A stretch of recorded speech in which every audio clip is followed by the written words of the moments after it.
Assalomu alaykum kanalimiz obunachilari. Xo'p, bugungi obzorimizda Kentaur brendidan lentali drobilkamizni sizlarga narxi va ma'lumotlarni berib o'tamiz.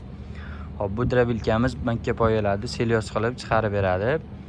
Xo'p, lentali variantidan bo'ladi akalar. O'zining lentalari bor.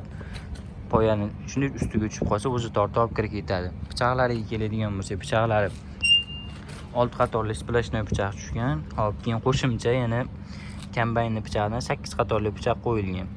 Bu 1 sm 2 sm razmerda chiqarib berish uchun bo'ladi. Xo'p, skorlariga keladigan bo'lsa, 2 xil skorsi bor. Tez sekin оборотda bemalol ishlatsanglar ham bo'laveradi. Xo'p, keyin bu drobilkamiz motoriga keladigan bo'lsa, motorlari xohlasanglar 1 fazali, xohlasanglar 3 fazali qilib berilaveradi. Narxi o'zgarmaydi.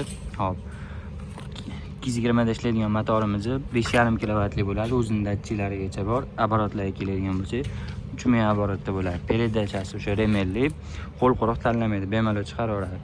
Hop, buni narxiga keladigan bo'lsa, 3,9 million so'mdan qilib beramiz.